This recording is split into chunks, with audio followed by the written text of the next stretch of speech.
one of their units in their campus. I've got a 1:30 video that Adam's going to help me start here, but basically we're talking about bipolar ionization. The technology, bi meaning two, polar meaning polarity, positive and negative. Ionization means it makes ions. Okay, so what's an ion?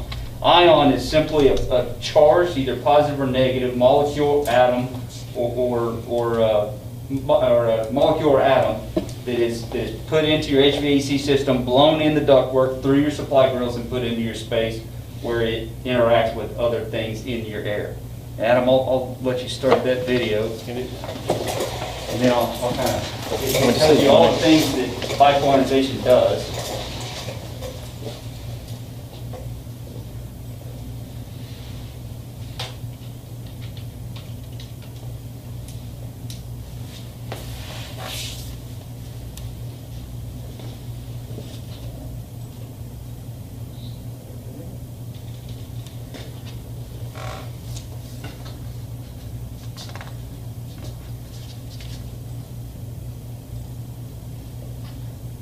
Works. There we go. I know it works.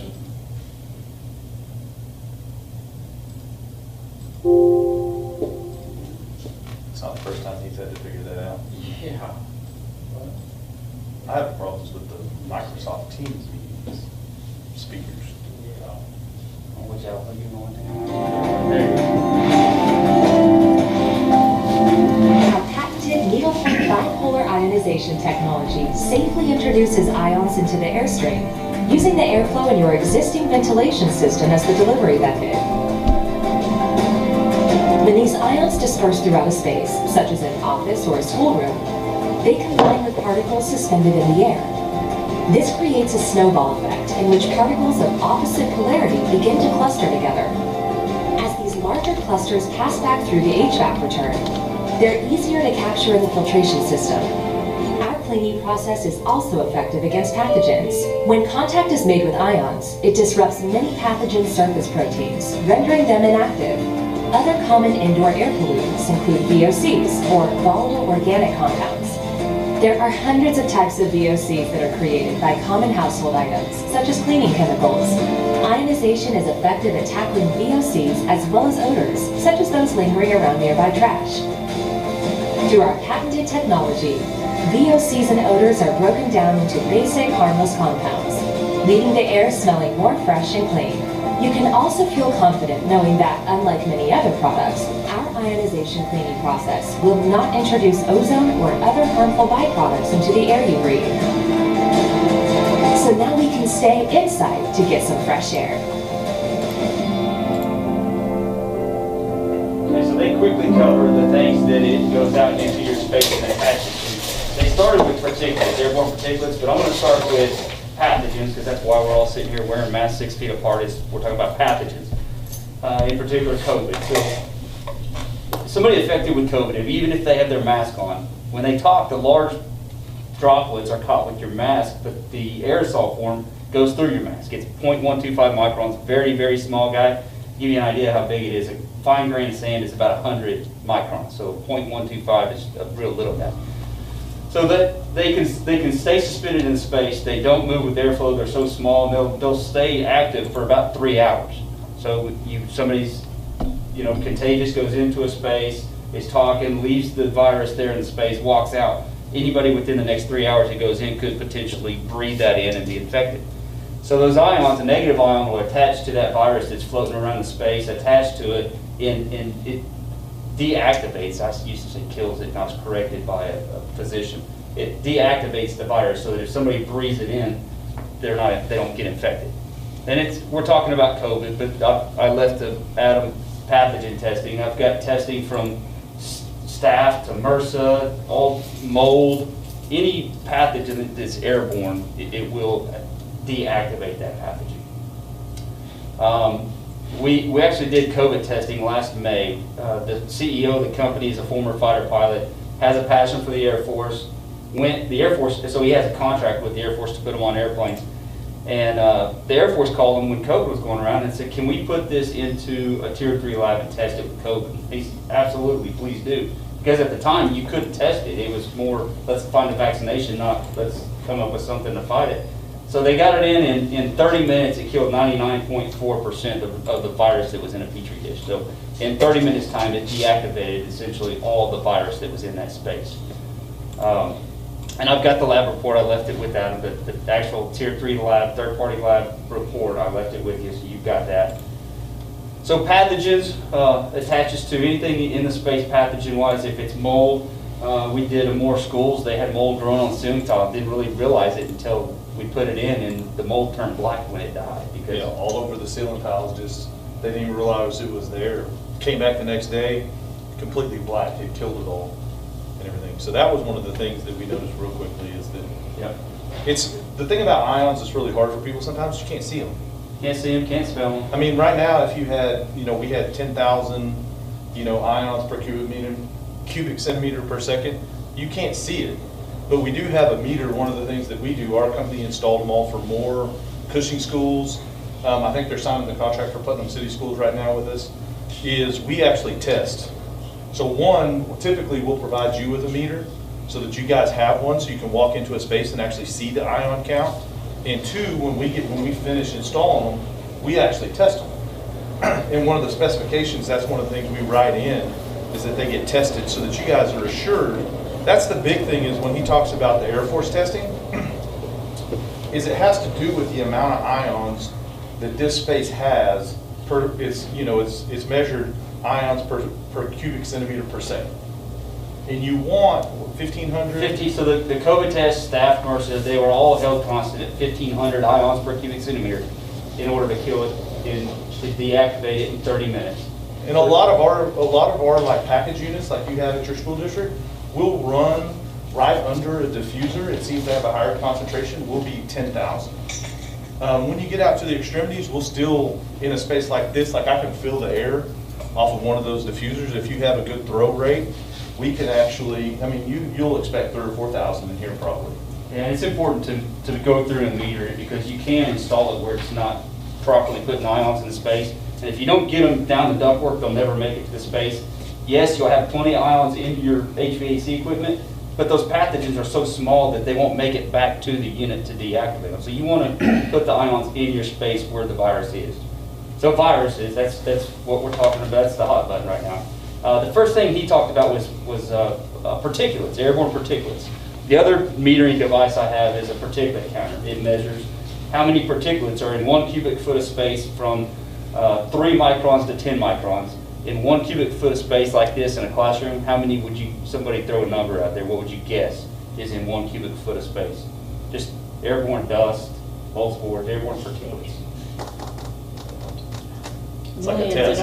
In this space where there's people going in, it's about 2 million. 2 million in a space this big. So what it does, what ions do, some positive, some negative, those positive and negative ions attach to these particulates and charge them. Some positive, some negative.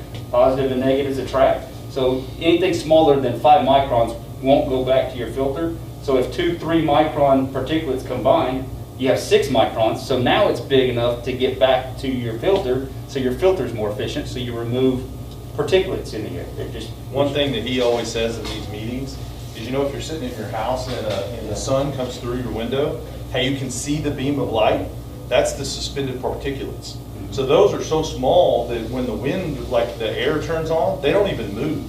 And the coronavirus is the same way. Once it doesn't have moisture molecule, the coronavirus actually, if it's sitting here, if you're blowing a fan across it, it's so small it won't move. It will actually, it may drift a little bit, but it's not going to move like you would think, like catching a cell and moving. And so that's one of the things that this does, is it'll make those little light beams go away in your house and stuff too. You still see the light, you just see speckles of particulates instead of a solid beam of particulates. Yeah. And I've got 3 dogs, so I still see lots of speckles. So particulates, and you're always making, you've got 30 kids in a classroom. When a kid stands up, he or she generates about 100,000 particulates. So stand up, there's 100,000. Sit down, there's 100,000. So you can see why there's 2 million in a cubic foot in our offices, classrooms. So particulates. Questions there? Questions on viruses, pathogens? The third thing they mentioned on there was VOCs.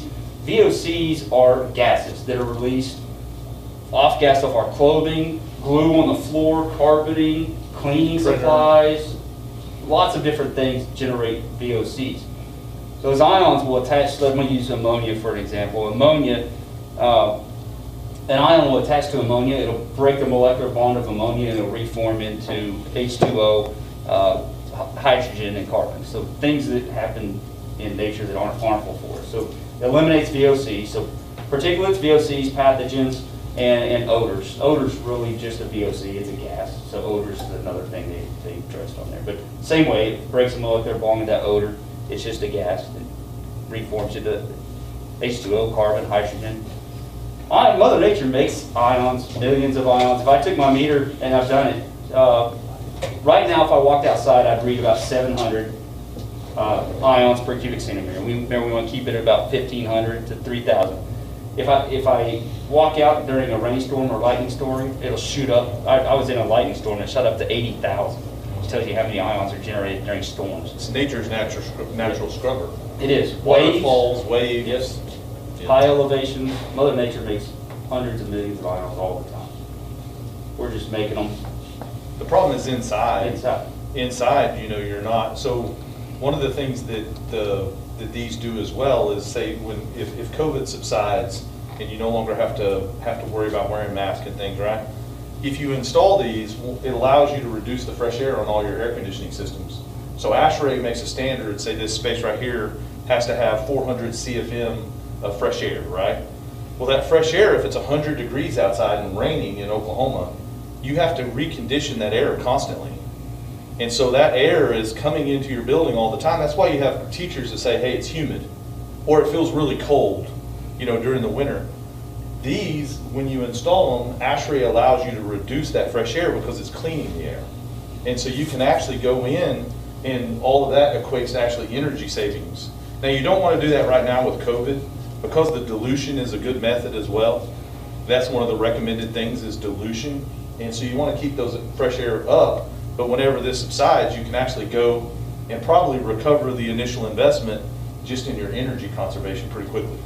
Yeah, Oklahoma City Public Schools and I sat down and we actually figured up dollar-wise how much we talk about in operating cost savings a year. So we found a guy in Norman at OU that said it costs $10 to heat and cool 1 CFM of outdoor air. Heat it in the wintertime, cool it in the summertime. So $10, I think it's high, but I'm going to use it just for simple math. So $10 a CFM, they gave me how many students and the average square footage of their classroom. And I used, ASHRAE is the governing body that tells engineers how to design commercial buildings. So they tell you there's 2 ways to bring in fresh air. One is just bring in a bunch of it, dilute the space. 2, you put in some kind of air cleaner and you can reduce how much you bring in. So their airflow went from 3,000 to 1,500. That's 1,500 CFM of savings times $10 times 20 classrooms per building. And we're talking millions of dollars of operating cost savings for their school district. And I had no idea the dollar amount was that much, but same thing. And we told them, don't do it right now. You're used to paying it, leave it until we get through COVID, then we'll get a test and balance guy out there to adjust your dampers down to reduce that op cost. The big thing is that in making the decision, like I said on the thing, is that the product that John provides, the reason that we've installed those is because it's self-cleaning. So that means it has a little bar, if he shows you right there. And that little bar, it's adjustable, but every 3 days, it cleans off those brushes. So you don't have any maintenance on that device at all. And 2, it's UL listed, 0 ozone. You will get a chemistry teacher, you will 100% get a parent that is worried about that thing producing ozone. It doesn't. 0. I mean, it is tested, it produces in essence none. The reason I say that is because my wife is really big on the health of COVID and stuff like that. And one of the Moore School teachers was saying that she thought it produced ozone and all this kind of stuff, and you just send the research. I mean, you can see it has a certification from UL listing ozone free. Because there's different ways to make ions, and some of those produce ozone. You don't want that. And you don't want to have to, if you have a bunch of those, you don't want to have to brush them off. That brushes it off for you. Yeah, they did testing. Some of the early models didn't have it on it. They just had the little brushes on them. And they did testing, and when it builds up dust, you lose about 30% of your ion generation. Remember, the goal is to have ions in your space. Well, you lose 30%. So with that device, I make 400 million positive, 400 million negative ions per cubic centimeter per second. So I'm making 800 million ions there. My goal is to have 1,500 here. What happens to all those billions of ions? Positive attracts to negative, positive ions, negative ions. You lose most of your ions to each other. They form H2O or some other molecule. So they bond with each other. That's why if you lose 30% of your 800 million, well now your 1,500 is probably going to be 400 or 500. So it's important to keep them clean. And with the new models, they all have the self-cleaning devices. They have a half-life of about 60 seconds. Yeah. And so as they're going down the ductwork, they can attach to things and they neutralize basically. But 60 seconds is plenty of time for them to get to the space. And that's why you want to do the testing. Because if you put one in this room, you want to make sure you get the ion count you're supposed to get. So you test it. And you guys, if you do it, I would have a meter and you guys can go test it. I mean, if you're questioning whether or not it's working or not, you walk into the room, test the thing, and see.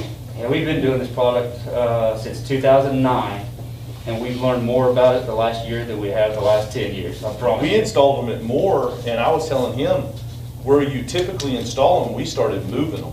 Yeah. Because I was taking ion readings and realizing some of the ions were getting caught up in certain units in certain places, and we started moving them and developing a better method of putting them in to make sure the ions got to the space. Because they were originally developed where they cared more about the ions being in the unit. To keep your coils and drain pans clean. But they're repurposed now, and the way that we install them, you get the ions in the space. Yep. So, do you guys have any questions? No science questions? Or? Well, how many would it require through the school? One on every unit that you want to address that zone. So this room has one unit on it, probably just one. So you put one on this unit to serve this space. But, so those ions are little guys. I told you earlier that anything smaller than 5 micron doesn't go back to your return air filter because it just stays suspended. There's not enough velocity of air. So anywhere there's not airflow, like Aaron was talking about earlier, you have to have that airflow. And I did a demo for you guys where I turned the fan on real low and it was, it was 100,000. Then I turned a fan on high and it was 800,000. So the more airflow you have, the more ions you have. So if you put one in here, odds are you can stand out in the hall and it wouldn't read anything because you don't have airflow out from in here out to there. So you want to put one on each unit that you want to address that space. Yep. And if it's a good size unit, you have to put 2. There are really large units and more that take a specific type that's a bar that doesn't look like that. So anything like 6 tons or less of air conditioning size, we put one of those. Once they'll do up to 4,800 CFM, which is 12 tons. We get into that 8-ton range, we've learned that you just put 2 of them in. Because How many units do we have? Have you already written up a Basically, proposal one for per us? room, and then it's like I'm sorry to interrupt, I was answering her. And then like in the big rooms, we'll have multiple, 2 or 3, like in the.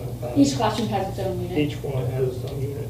And so what we did, Earthsmart, is we came along and kind of told you what we would do if we were to do the project, and then also wrote the specifications for the type of equipment we would use and the method of installation and testing, because there are some things you need to pay attention to so that you guys have the opportunity to put that out to bid and to get what you want out of it. So that's kind of what we did. Joe, yeah, we got a count and looked at specifications and things like that as well. Any other questions? Guys, we appreciate your Yeah, time. thank you guys. Thank you very much. Thank you. Thank you. And I left all that literature with Adam if anybody want to look at any of that stuff I told you about. Okay. Appreciate it. Thank you very much. Yes. All right, we'll move on to item number 4, the consent agenda. Did anybody have any discussion or action on the minutes from our recent meetings? We've had several.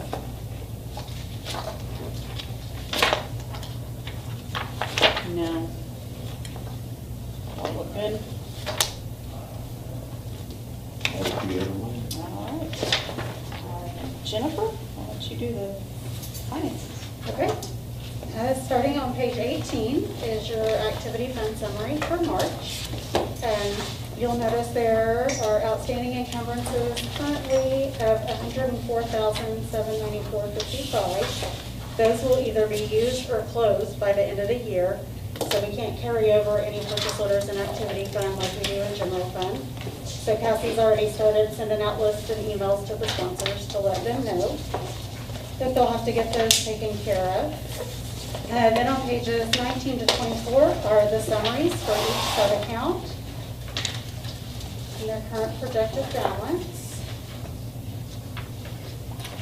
Any questions on any of that? Okay. So page 25 starts general fund. Starting with the district, you may have seen in the news that they have extended the tax due dates again this year. Some are May, but in Oklahoma it is July because of the winter storms. So that is going to potentially put our collections off a bit like last year. So we anticipate possibly for April, it's usually a big month, we may not get as much, and then we may end up getting more in like in July like last year when they had extended the deadlines. So currently our collections are $41,000 above where we were last year, but that's because of the due date changing last year. So we brought in taxes that would have been the year before and this year. Earnings interest is down $10,000, which you knew about that as well. The next three categories, the reimbursement of their local and general fund refund, we did receive the $7,500 check from Select, so we are down $15,000, which is basically the foundation grants that they didn't do this year. So that part looks pretty good. Child nutrition, we're down $108,000, but again, that's made up on the federal side this year because of everyone eating free. So the total district collections are down $92,000. Intermediate looks better. County formula is up $16,000. Mortgage tax is up $18,000. So overall, that category is up $35,000 from where we were last year. Then down in the state section, gross production is down $2,900. Motor vehicle is up $132,000. But again, that's the lawsuit, so that's why we're seeing a big jump in that one. School land is up $12,000. Foundation and incentive is down $368,000. The flexible benefit is down $13,000.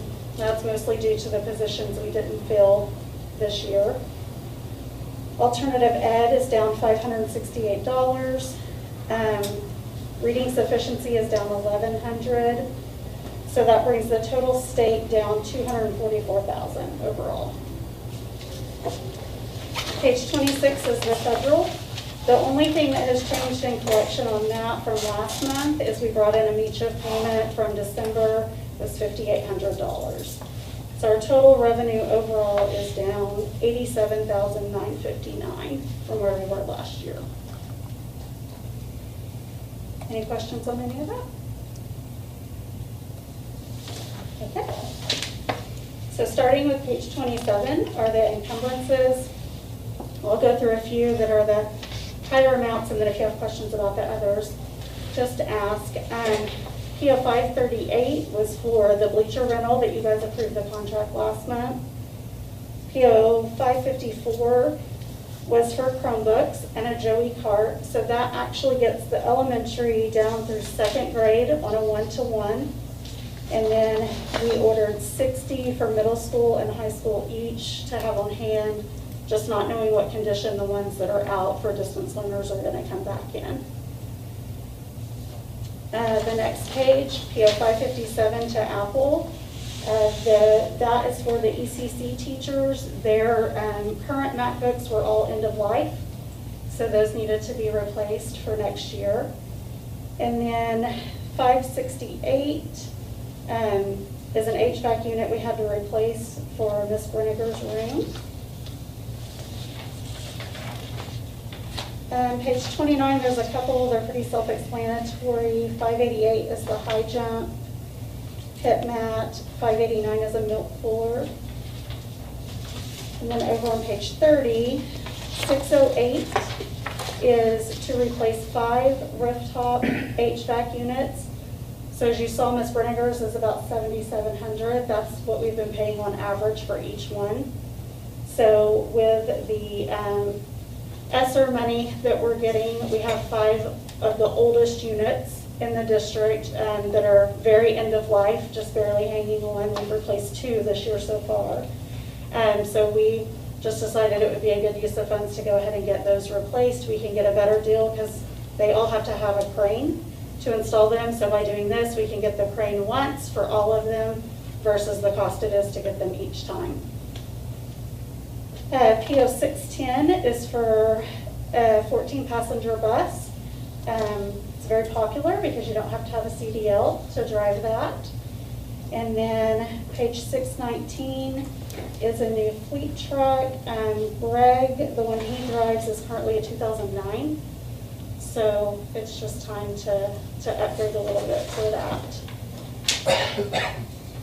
And that's it. Any questions on those? Yeah, Jennifer, 564 looks like it's a duplicate. It is a duplicate, yes. Yes. And I've actually already closed it. I just didn't catch it until after I printed this. So $37.25 is what we paid. For the bleachers? Yeah, for the bleachers. Yes, No, but just one 75. time. Okay. Just once. Yes, just once. Not very much, right, Adam? Not very much. Only if you pay for it twice. And then the 14-passenger van, so that'll be our second one of those, is that correct? Yes.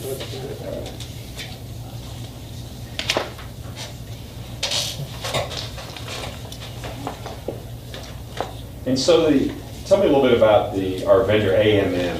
Have they done our HVAC units for a number of years? I mean, is that kind of who we've worked with? Or? As long as I've been here, we've used them, and Greg's very comfortable with them. I think they give us a good price. They're local. Okay. I didn't know if we bid those out or if that's just a kind of a cost. No, we've just always gone to them. Normally when we want those things replaced, we want them replaced quickly because we're in the heat of the summer. Coming back in, they break during when we first turn them on for the school year, and when it gets cold the first time. And Jennifer actually had the idea of replacing these last 5 because they're going out almost in order. They're just, as they're old and they just go out. And she had the idea, let's go ahead and have it bid. We're going to save about $8,000 on those for next year, or for any year, whenever we would have had it. So it was a great idea, a great use of funds. Well, and he actually installed carbon monoxide detectors in those classrooms at the beginning of the year because he was concerned of them starting to produce that as they were going out and us not knowing. So they're definitely on the end of their life. End of life. Okay, any more questions? Okay, page 31 is a PO from the sinking fund. So it is for our building bond series 2019, $555,000 bond payment and interest. It totals $562,076.25. And page 32 is the function summary report for the general fund. Total encumbered and spent, we are at 85.29% of our appropriated amount for the year. Last year at this time we were at 87.78, so we're sitting at 2.49 less than we were last year. And that's kind of been our trend. We've stayed between 2 and 2.5% lower than where we were last year. Page 33 is the building fund function summary. There's been no activity there this month, so everything looks the same. The next page is the bond fund. We did deposit an $11,100 payment that was the good faith deposit from First Bethany Bank for the sale of the bond that you guys did a couple weeks ago. So that brought the balance to $164,778.72. And then page 35 is function summary for the sinking fund. We deposited $50,850 in ad valorem tax. And the encumbered amount that you see is the one that I just talked about from the building bonds. The next 4 pages are activity fund request for various fundraisers. I believe one is just adding an expenditure for something new she wanted to do, just to add on from what you approved earlier in the year.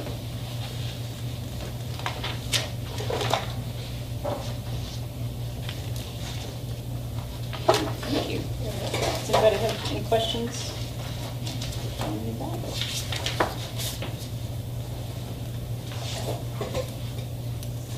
Approval item 4? Roll call vote.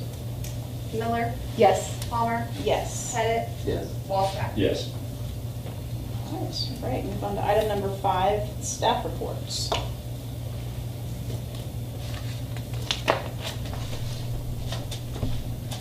Everyone's getting ready for testing, it looks like. Starting with the high school tomorrow? Tomorrow, Yes, yes. We got the big ACT tomorrow. Great. Yeah.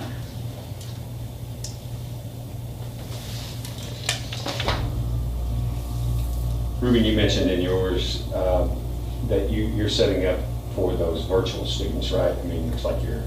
Correct. We have a plan. It's kind of interesting because Wednesday is still considered a instructional day, and you have to be in consecutive instructional days. So, but we got a great plan to bring in most of those students, and most we've contacted already, and they've agreed to come in. But we're going to be able to spread them out across the whole cafeteria, spread out a lot. Okay. So most of them feel comfortable with that plan. There's a couple that we're working with individually, but so yeah, Ms. Sands worked out a pretty good plan for that. I think we'll get that taken care of. How many students is that group? Ooh, it's a moving target these days. I mean, weekly we have kids come back more so. We do still have a few that choose to go out. For testing purposes, I just remember that list specifically, but it's like 15. I believe that's 3rd, 4th, and 5th grade. Yeah, so that's our total number of distance learners. That's just a rough number of, it's like 5 per grade. Some are a little higher than that, but yeah. Okay. Yeah. Trey, do you know how many in the middle school are virtual right now? I don't have the exact number. I'm guessing around 30. Could be a little bit under that. Seems like it was right at 10 per grade. And again, like Mr. Bello said, we have some that have come back, and a couple more that we're still talking with about doing that as well. So maybe by then. And then Ms. Wilford's already sent out communication for Wednesday testing for those kids as well, and giving them the option too, if they wanted to be tested with their peers, they could just come on test days with that in their homeroom room environment as well. So we've given them a couple options. Are a few of them doing that? We haven't talked since she sent that communication out, Okay. so I'm going to guess no. We just sent out the schedule and said, hey, if you want your kid to do it with them, this is what that looks like. It's not social distance. There's obviously going to be a number of people in there. If you would like to maintain that, then we could do Wednesdays as well. So, Yeah. Okay. Mark, do you know how many you have at virtually? We're around 75. About 75. Great. Thank you.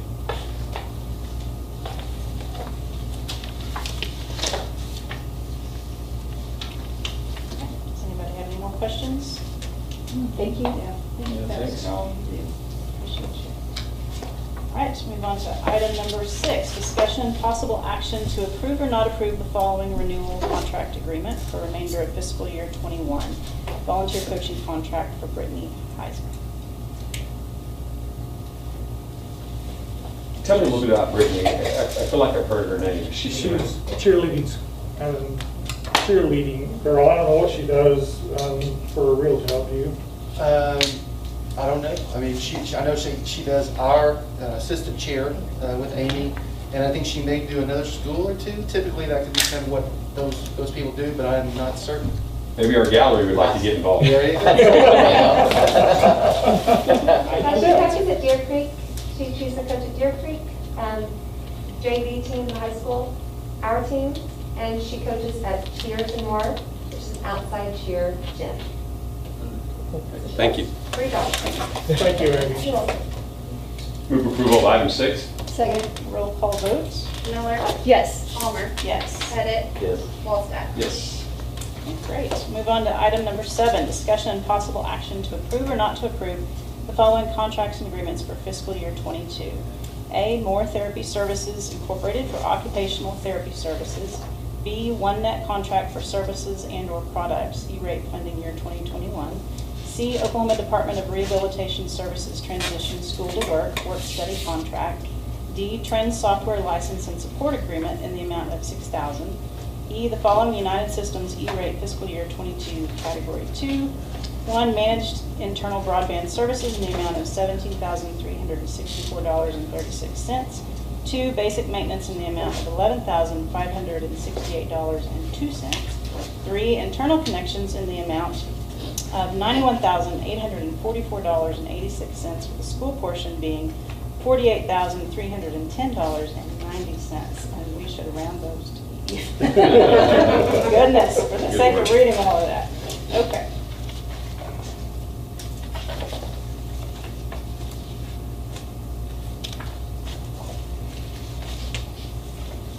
So I had a question on this is the E-rate stuff with United Systems. How does that compare to what we had last year?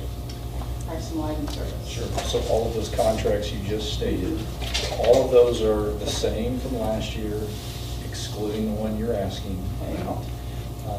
I just spoke with Jennifer before we came over, and we're upgrading infrastructure, we're changing some things in regards to arrow hides throughout the district, but it's about $22,000 difference from what we had last year to this year. So we're still, as you read through my report, we're still looking at projects that we're going to use ESSER funds for, besides air purification systems that we just heard and some other things. These are some items that we could use some of those federal funds for as well. So those are just, again, with the Wi-Fi and how technology is changing, just with those upgrades, it is about $22,000 different from last year. So it's an increase, but with increased services. Correct. And one thing about that is that Aruba system, there's no yearly fee, where the arrow hides that we currently have in every building in this district, there's a yearly fee for every one of those deals. So we'll do away with that. So we'll be able to recoup some of that over time. And Aruba is a good product. A buddy of mine is the executive director of technology in Putnam City, that they've been using that for years. So is it a continual, I mean, this will be an additional 22,000 every year, or, I mean, can we anticipate that that would be an increased cost every year? I do not believe that. So we're buying the hardware. Is that true? Okay, it's for the hardware. No, this is just, this was the largest purchase because the high school is the largest building of the 3 sites. So this will replace every access point in the high school, which is about 70 or so, and also take care of the connector hallway, which is part of the bond issue. So some of that money we can use bond money for, some of the switches and things like that, because it's going to be part of that new building. That we're buying. Well, hardware and software. Yes. And software. Yeah. And it's a little bit of a tricky balance, because you can use a certain percentage of your E-rate money per year, and so Adam's figuring out where we can use that. We always want to use that because it's use it or lose it money. Right. Then we can supplement that with bond money or general fund money as we need to. Adam's done a really good job at making sure those come out of the right pot. Which is why this says the school's portion is 48 and it's 91,000. Right, correct. Yeah. Our discount rate is 60%, so we pay 40% of based on our free and reduced numbers. And just to clarify, that 48 is of all 3 contracts, not just the 90,000. That's the school's total portion, the 48,000. It's a bargain. Yeah, exactly. Move approval of item 7. Second. Roll call vote. Miller, Yes. Palmer, Yes. Pettit, Yes. Wallstad. Yes. Great. Item number 8, discussion and possible action to approve or not to approve opening a full-time counselor position for half-time at the high school and half-time at the elementary for fiscal year '22. You let us know about this. I did, but Yeah. if you have any questions or anything you want to hear from the principals, I'm happy to answer the questions or pitch it to one of them if you want more specifics. The only question I had was, I mean, the big difference between elementary and high school. I mean, I realize from a numbers standpoint, we need to, you know, we've been way out of whack. I remember Mark and I had this conversation one time. And so is it just, I guess, dealing with elementary kids and dealing with Well, high school? your point's a fair point, Kent, because there are people that like to be in secondary situation. That's these people right here. They don't want to be with little kids and vice versa. And so to find that person, we'll just have to throw it out there and see who comes up. We know of at least one person that's interested. It's my guess that this will be a pretty popular item, that there'll be a lot of people come after it because being a counselor in our school district is a sought after position. So I think we'll have several, Mark and Ruben will have several to choose from, but fair point. I have talked to counselors who really like the high school kids, really like the middle school kids, really like the elementary. And probably if you talk to the three of our counselors now and ask them that, they'd say that. But if you talk to Miss Arthur, she'd say, oh, I'll do any of them, whatever. So it's totally up to the person. But the certification is for K-12. Certification's K-12. The question is where you gonna put them? Oh, we have all kinds. Find a spot. Well, at least we're getting one. This is so overdue, Yes. so overdue. It's, yeah. Well, the thing, I can remember you talking about it a lot. I've talked to And- yes. And I've had lots of parents talk to me over the last 6 months to a year. I've had teachers, had administrators, board members, all who say these kids are coming back with baggage. They're coming back with some mental challenges because they've been in difficult situations. Nobody, for 100 years, nobody's been in a pandemic, and it was scary for a lot of people, a lot of kids, a lot of parents. So we are going to be able to give the one-on-one support that we need to give. I told Ruben, I was talking to Ruben today about it, and I said, I think we could, if I could afford 5 counselors, we could keep them busy full-time in this district.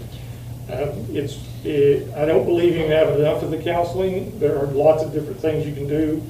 I think the ones we have, the 3 we have, plus April Arthur, do a phenomenal job, and it's only going to get better because I really believe we will find a high-quality person. Move approval, item 8. Roll call vote? Miller, Yes. Palmer, Yes. Pettit, Yes. Wallstack. Yes. Item number 9, discussion and possible action to approve or not to approve the following out-of-town, out-of-state overnight trips as submitted. A, Amy Sellers and Jim Balderas to attend the Parents as Teachers International Conference in Baltimore, Maryland on October 11th through 14th, 2021, with expenses to be paid from the MEACHIP grant pending MEACHIP out-of-state travel approval.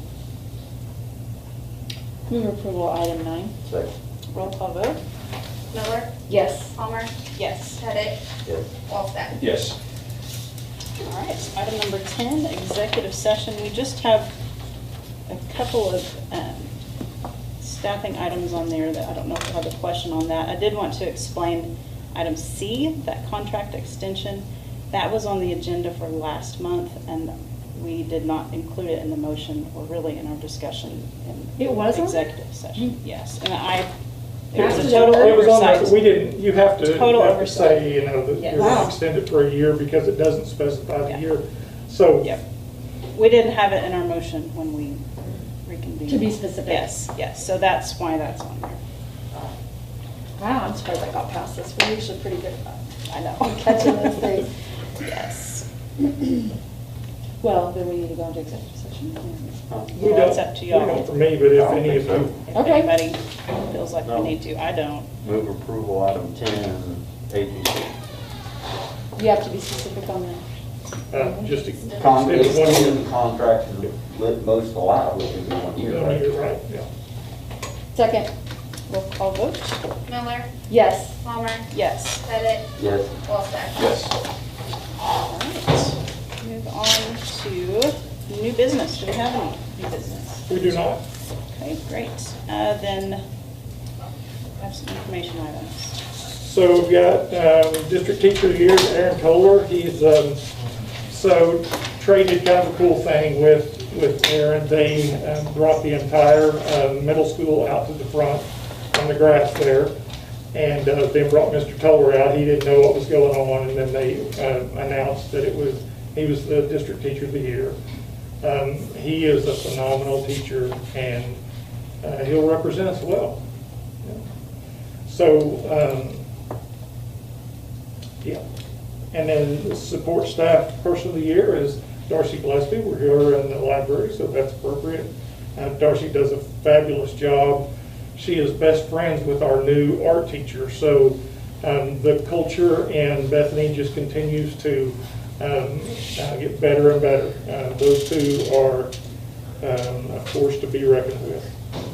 Online open transfer is May 5th from 7 to 9. So we don't know how we're going to do this the following year, but I can tell you that I'm going to explain some of that in my superintendent's report. So this year we will continue to do it the same way that we've done it in the past. So it'll be open transfer.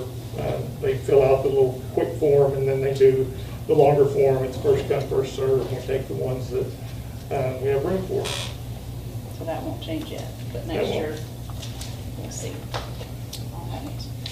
Does anyone have any comments?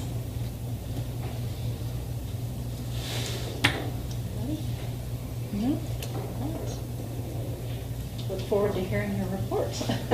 Are we at superintendent's report? I think we are. Okay, so this is a little bit long, guys, so bear with me, but we have two pieces of legislation that the governor signed, that the legislature passed last week, and the governor signed the same day. Then we had a special school board meeting where it was very unanticipated that they vote on this item that I'm going to talk to you a little bit about, but basically it funnels some of every school. If you've got charter school kid in your district that lives in your district but doesn't go to school in Bethany, they go to a charter school, then part of their money will follow them to that charter school. So that was not, now there's a big lawsuit over that, and it's yet to be determined if that's going to hold or not. Most people think it's unconstitutional what was voted on, but we'll see. So we're going to start with House Bill 2078, and that's the state funding formula change. And so it was kind of interesting whenever they were debating this on the Senate floor, the guy who was doing the proposal said, this is just a slight tweak to the funding formula. And then when the governor got up and he said it's the most transformational thing to ever happen to funding in the state of Oklahoma. So I guess it's somewhere between here and there. House Bill 2078 passed the Senate by a 27-19 vote and was signed into law the same day. 2078 removes language for existing law that allows school districts to use the highest 2 years ADM. So you've probably heard me and Dr. Schellenberger talk before about that when we have a high year, say we were at 1725 1 year that I've been here, that we were able to have less kids. We didn't have to take as many transfers because we were still being paid on that 1725, so the 2 year high. So we could ride that for 2 years if we wanted to. What we did is just let the ebb and flow of transfers happen, and I let the principals decide how many they were taking in. We have a target, which is 1720, and then but if we were lower than that on those years, that we could do that. Well, that's no more.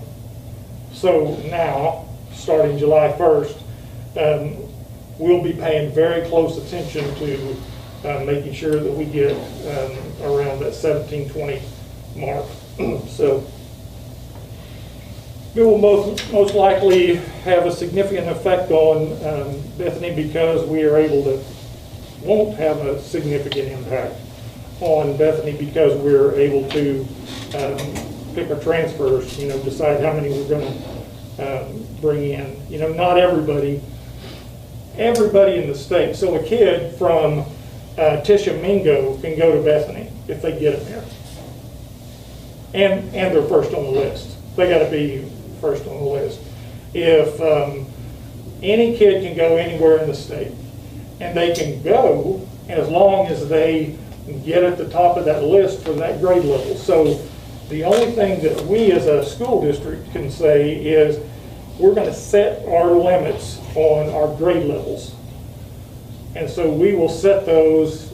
I don't want to tell you exactly what it is because we haven't decided exactly what it's going to be for. It'll look a little different in pre-K as opposed to the upper levels.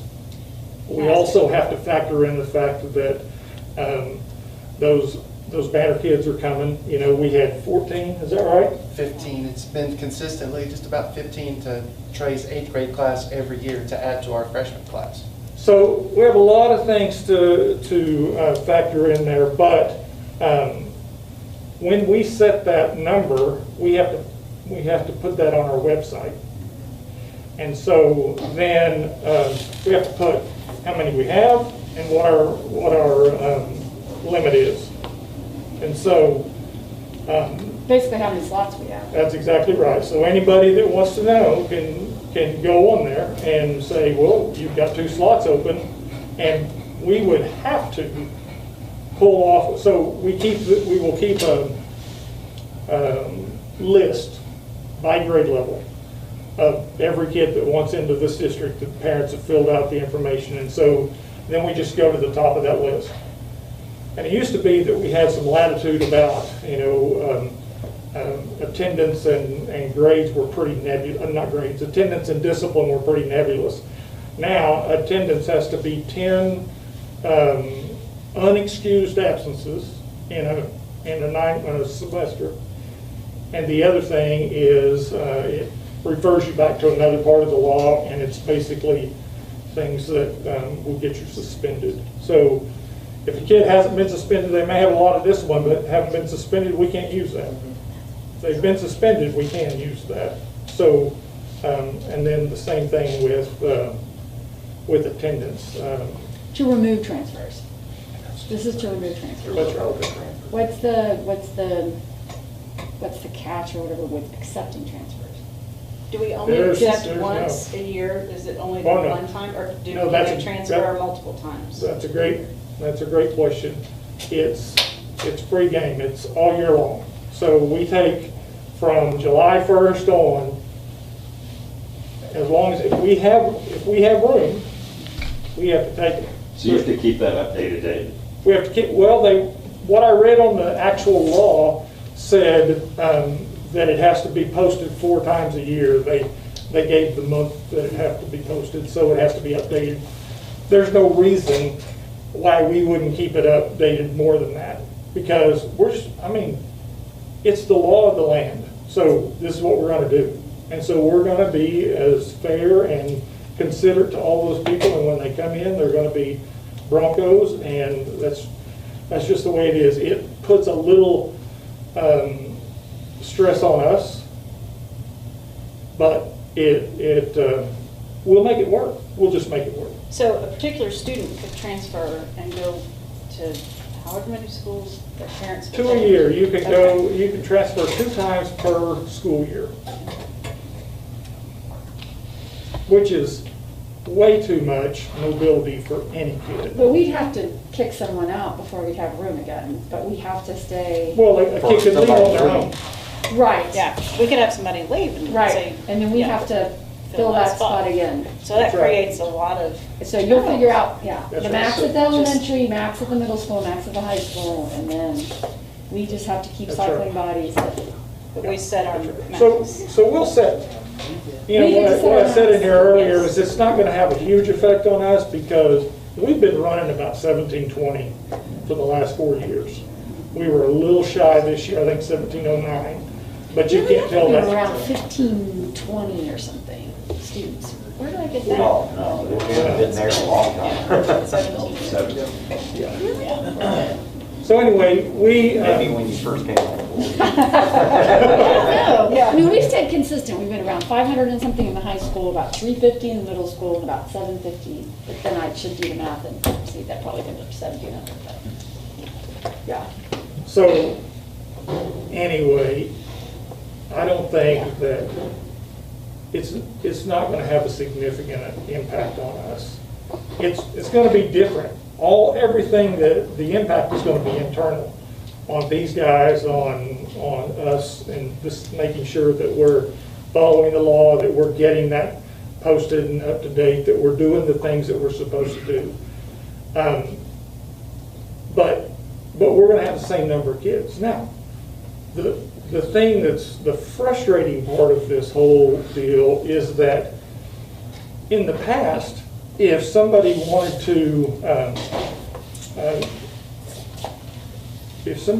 to appeal not getting in, they appealed to me, it was over. So now they appeal to you. That's okay. But if they appeal to you and they still don't like what you say, they can appeal to the state board. So they've taken that out, local control out of that, which is not right in my estimation. You guys should be able to decide whether a kid goes to school here or not. You're the local board. But that's not the law of the land now. So other questions for Trent? So Gruber, just to clarify, so we only have to update this 4 times a year, I mean, by law? Well, that's what I read today. Yeah. But I don't know if there's another piece someplace that says something else. I think that's it. Okay. And like I told you, we'll probably update it monthly anyway. So say we have a 5th grader leave, a family, 5th grader leaves, will you have that list of 5th graders? Are you going to call? I mean, do you have to be proactive and call now that list? That's correct. To say your up spot is open for you, do you want it? And you go down that list until you fill it? I mean, it's advantageous for us to do that because the funding is there, right, for us. Yeah, it's the right thing to do. You know, I may not like every law that is passed, but we're going to follow every law that's passed. And so it's going to be okay. It'll just be fine. You know, that we should be flattered that there are a lot of people who want to come to Bethany.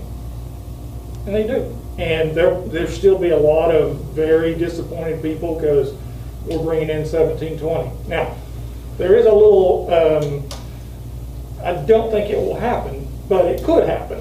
The way the law is written, OEQA is an organization and they audit 10% of the schools a year. So about 51 or 52 a year. And if they look at they audit you and say, we think you set your numbers arbitrarily low, they can raise your numbers without, there's no appeal to that. They go to the state board, it's just done. Now, I can't imagine them, you know, ours will be, we've always had, you know, mid-range class size, so I don't imagine that's going to be an issue for us, but could be. One last thing I forgot to tell you about. If you are active duty military or active duty reserves, you can come to any school in the state anytime, regardless of capacity.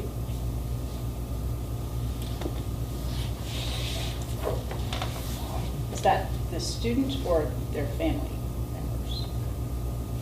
I don't understand the question. Well, like it would have to be the family, like it wouldn't be just. They could bring all their. They could bring, Yeah. They could bring them all, yeah. Mm-hmm. That probably wouldn't have. Well, Could I get affect a us, view. yeah. I can tell you, we It's like do the give internet, it's you, like- and I think that We what? it's concerning because, you know, military families talk, just like, you know, everybody has a group, and I think, you know, it'll quickly be heard that Bethany's a good place to be, and we can go to Bethany if we want to. So hopefully, what I would ask those people is that if they're listening tonight, is we want you here, we appreciate your service, but come to us early, because we want you in those initial numbers, not in our September, October numbers. That's going to get tougher. Does this do away with emergency transfers? Yes. Emergency transfers are a thing of the past. And how do you anticipate this changes our sign up that we normally do in May? But we'll still have to do the pre-K sign up like we do. But are we back to where we were before, where? No. We'll still be able to do it online. It's so intense now. I mean, what are we?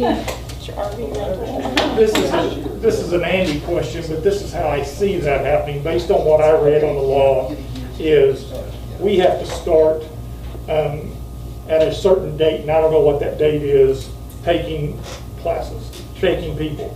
And so people will call in and be online, will get in line in that pre-K. Carolyn's just going to put them down in order for pre-K. Okay. And so we'll be filling that up all year long. It's not, yes. There's no for the following year. Yeah. They've set the date for the next year further out from what we're doing. Is what I That's what I believe it is. That's an Andy question. Like you said, I think it will still have to be for pre-K. They're going to find out what that earliest date is. We're going to have to do what we're doing now for pre-K. And that list just rolls over every year, probably. That's right. And so the list will roll over. Do you see what he's saying? So I don't know when that date is, but let's say, right now we're doing it on May 5th. Let's say that's yeah, but we open it up, and as soon 1st. as it goes live, they're hurriedly typing in all their information and hitting send. But we'll tell all the parents that, we'll advertise that, and we'll get it out.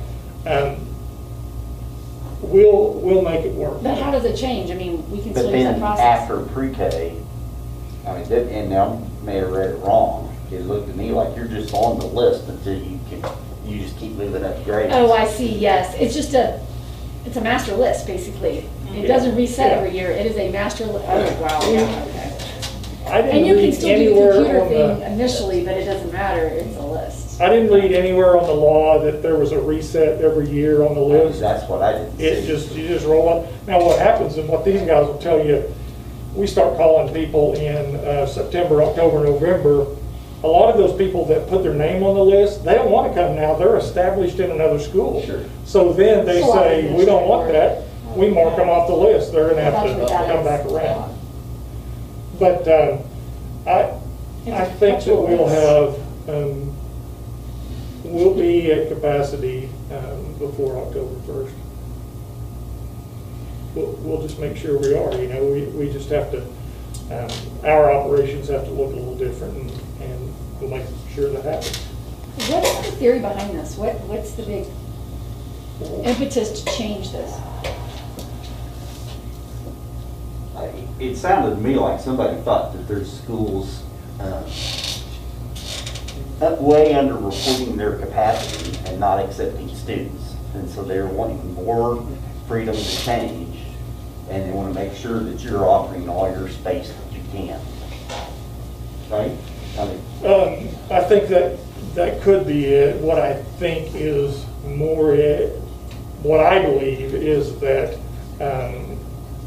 the legislators like charter schools, and they like kids moving to other schools, and they're trying to get kids, get parents in the habit of switching schools, going to that better school, because they're promoting charter schools. They want, you know, if you notice what the state board did, it was pro-charter school. If you saw what happened with the EPIC audit, it just went away. It's a charter school thing. So that's my opinion on that, but and maybe right or wrong, I don't know. Okay, anything else on the transfers? Yeah. Actually, we went from the funding to the transfers. Okay, let me go down this list and tell you the few things on the transfer. Eliminates emergency transfers, allows a student to go to transfer twice a year, anytime during the year. Transfer must be selected in order that they were received. You asked all these questions, everything that I had down on here, so good job, everyone. Then the last one is the state board action for the charter school lawsuit. So 3 or 4 years ago, the night before the board meeting, the special board meeting, the lawyer for that group sent a proposal for a settlement. And so they looked at that at the board meeting because it was on the deal to give an update on that. They looked at that, and then one of the board members made a motion to accept that. And for Joy was adamant in her opposition and the fact that she believes it is unconstitutional and illegal. But it happened, and so, that's why we have courts. So now we're going to court. And a good many districts are signing on to this. Ringo, Fist, and what's the one in North? And the big group, the Center for Education Law that's in Tulsa, Rheingold and Fist, it's 3 names. They're running it in concert with Center for Education Law. They're both running this lawsuit, and they're asking schools to sign on a part of the fees to fight it. And so, we could be part of that. The reason I talked to Angela a little bit about it, the reason that I didn't jump out there on it is I had Jennifer do the math on what this was going to cost us. It's going to cost us $500 a kid. We think it's going to be about 14 kids in our district that live in the district that don't go to school here. It's going to be about, it was $4,000. I don't have that 14 right. It was $4,000 total on that. So what you guys pay me to do is take care of Bethany. And I think the best thing for Bethany is for us not to be in that lawsuit. Well, do they give the entire amount of ADM to the charter school? No. They give the local piece of that, which is going to be about $500 per kid. So a kid generates about $3,500. That goes like this. It's about $3,500, and about $500 before the weights, right? In weights. Before the weights. Yeah. So that's going to. About 500 of that is going to change hands. So it's a huge windfall for charter schools because they're getting $500 for every one of their kids because they come from someplace. Where were they getting before? They were not getting that money. That was, they just weren't getting It'd be more than 500 from districts that are pretty much all local, wouldn't it? It could be. Is that true? Like Deer Creek? Yeah, Deer Creek or Yukon. Yeah, which is a lot of these big ad valorem districts. Mm-hmm. That's what they're after. Deer Creek comes to mind. Yukon has businesses, but Deer Creek has nothing. Yeah. So we're the ad got a lot of valorem. houses, but Yeah. The charter schools are on the state aid formula. They just don't get like building fund, bond fund. They don't have those money. Right, they don't have the overhead, so therefore they don't need, or the physical Well, buildings and all that. Virtual charter and charter are 2 different things. They do have overhead. Some of the charter schools, Santa Fe South is a charter school, for example. Yeah, you're right. Yeah, you're right. You're right. Yeah, independence. Yeah, exactly. Yeah, you're right, yeah. I'm thinking virtual or yeah. So, basically, I told you all of that too. So, do you have any questions over those 2 pieces of legislation and the? Let's keep us posted. Yeah. Thank you. Good ahead and go read the thanks for the House bill. update. Appreciate it. How long's the House bill? What's that? How long's that House bill? Oh, it's not. Maybe I'm gonna read it. 8 pages or something like that. 8 pages? It wasn't it huge. wasn't huge. You got it. It took out more language it took out a lot of language. You know, you look at what they put a line through, those are the things that Originally. they're no more, like all the emergency. I can send you links to those bills. Matter of fact, I'll just do that. Yeah, if you don't mind, That'd be I'd like great. to read through it. Yeah, If you want thank you. to. Thank you. Thank you very much. All right, do you have a motion to, or did you have anything else in your report? Yes, one more thing. So, I think we have exceptional principals in our district. And last year I nominated Mark, and he didn't get this statewide thing. It's a National Distinguished Principal. This year I nominated Ruben, and he's in the top 3. He's in the finals. So they are coming to do a site visit. And in the immortal words of Dr. Schellenberger, don't screw it up.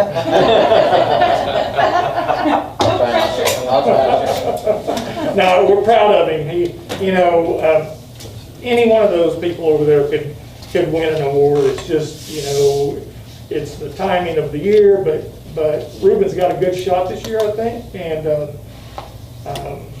we will see. But I'm excited for him. I'm excited for us. If Ruben gets that, if he were to become the state nationally distinguished principal, he would then go to Washington, D.C. and compete with the other 4